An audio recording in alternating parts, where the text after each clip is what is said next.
good evening. So today we're going to be making a spicy Kung Pao chicken. So I have got searing up, I've got 6 chicken tenders. I just cut them up into dices and I'm searing them in some avocado oil. You could use any kind of boneless, skinless chicken that you'd like. Normally I'd probably use a boneless, skinless chicken thigh for this, but I had bought chicken tenders for a specific recipe and it was a very large package, so I froze some of them and I'm just trying to get them used up now before they get any freezer burn or anything like that. So using chicken tenders for this, but you could use, again, anything boneless and skinless. A diced up boneless, skinless chicken breast, or as I said, a boneless, skinless chicken thigh would be great.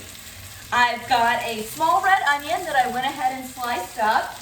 I've got half of a red bell pepper it was a pretty large red bell pepper, and I've sliced it into, I don't know, inch and a half long strips. I have a couple handfuls of some frozen green bell peppers that I had cut up out of my garden at the end of the season and froze, so very pepper heavy.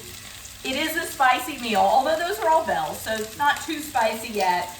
And about a cup of edamame. I'm going to check this chicken. Yeah, some of it is ready to turn. There we go.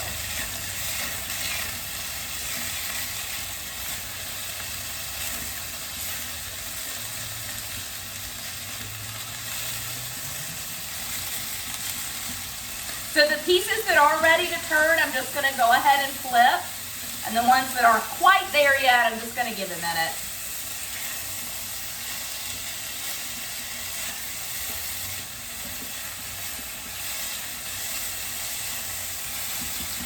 All right, so I've got one large zucchini, and I am just going to dice it up.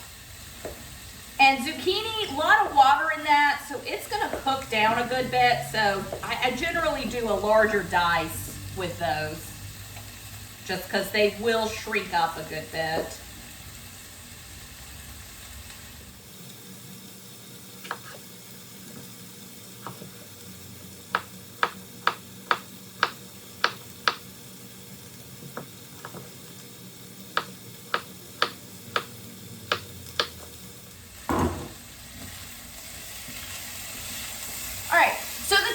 Mostly cooked through. I am going to add everything back at the end, so it's going to get a little, it's going to have more opportunity to keep cooking. So I am just going to move ahead and start getting some of these vegetables cooking. So I'm going to add a little bit more avocado oil, which is what I had cooked the chicken in, which is just, avocado oil handles high heat really well. So with a stir fry, you're cooking on higher heat, so I tend to go with that. It also doesn't have a whole lot of flavor to it. All right, so I'm going to get this red onion in first.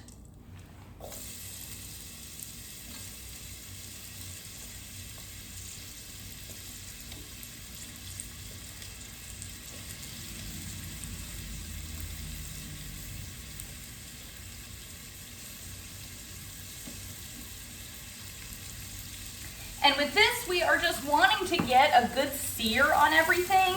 You're not necessarily looking to cook things down. I do with my stir fries anyway. I like a nice bite and good crunch to all the vegetables still.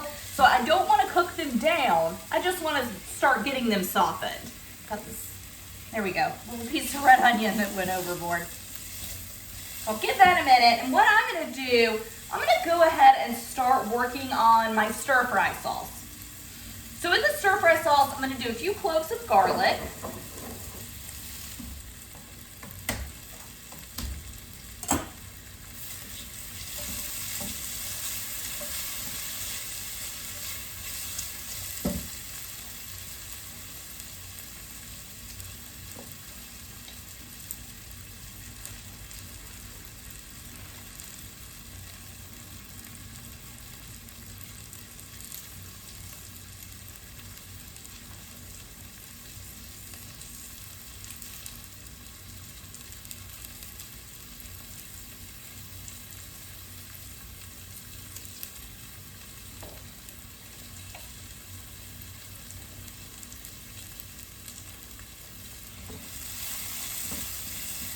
All right, I'm gonna go ahead and get my peppers in now. So there's that frozen green, and that's gonna bring, because it is still frozen, it's gonna bring the temperature down. So give it a minute.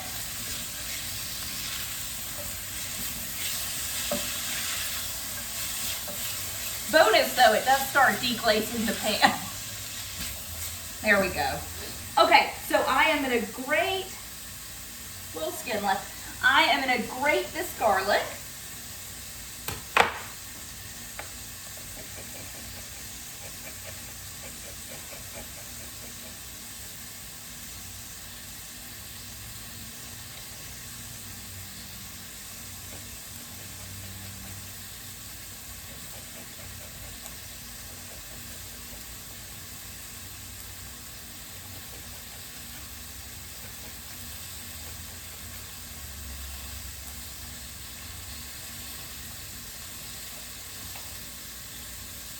And then I'm gonna grate about half an inch, oh, not quite an inch, a little over half an inch though, of fresh ginger. And as always, I do not bother to peel my ginger. I just kind of let the grater separate it out. I've never, ever noticed any ill effects from a little ginger skin.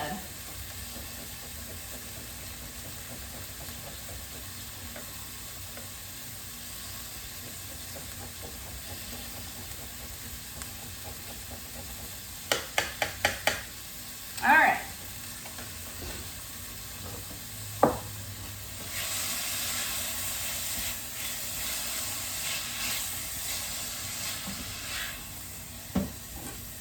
Okay, get my ginger and garlic, because these are a part of the sauce, so I want to get these into the jar.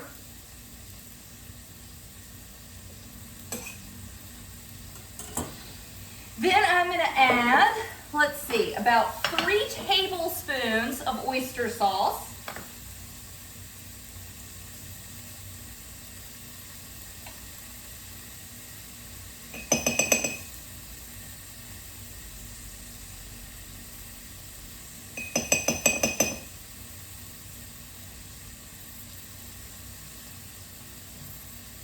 At the very end, there we go.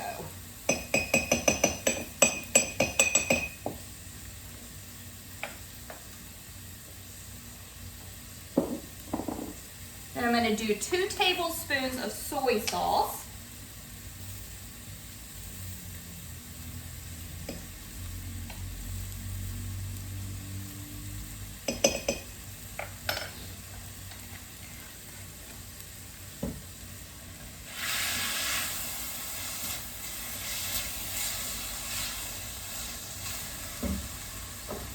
Couple teaspoons of sesame oil.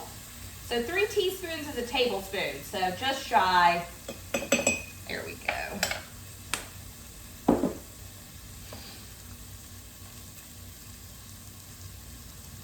Well, that's spattered on me. But I'm gonna do, let me give this a shake too. I'm gonna do about I'm gonna do about a teaspoon of sriracha. I am somewhat of a wimp, so you do as much as you would like. And then a good amount of black pepper. And there's enough sodium in all that soy sauce that we don't need to add any extra salt.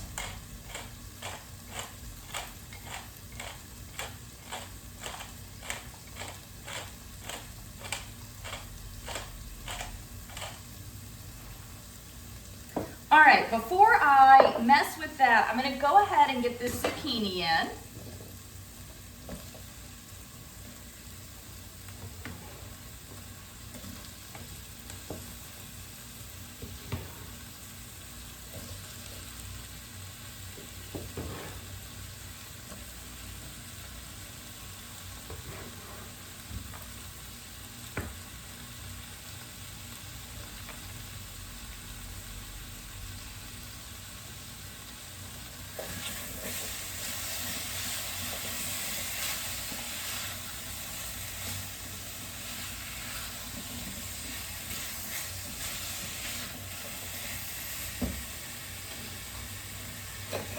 All right, then I'm just gonna shake my jar up.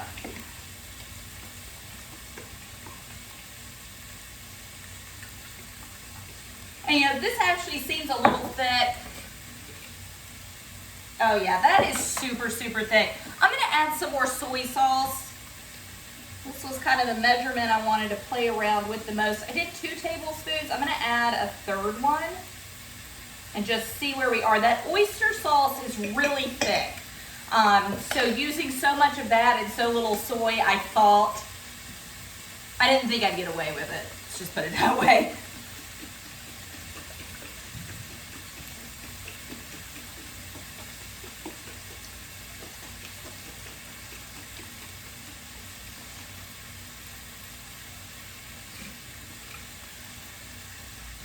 Oh, that's better. I am going to add another, so total of 4 tablespoons or 1/4 cup of soy sauce. Which, usually whenever I have Chinese food, I usually end up putting a lot of soy sauce on right before I serve it anyway, so might not need to now.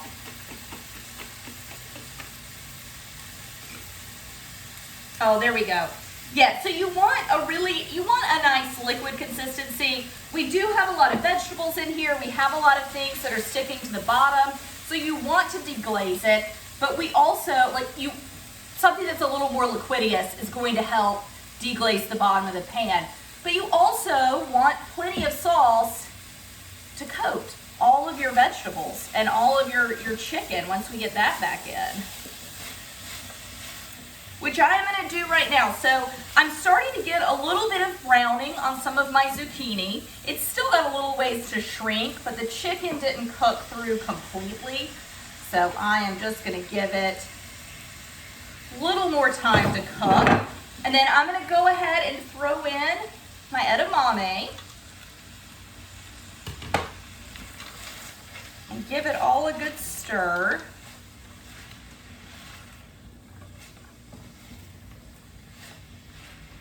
And then, one more shake, and I'm going to add my salsa in.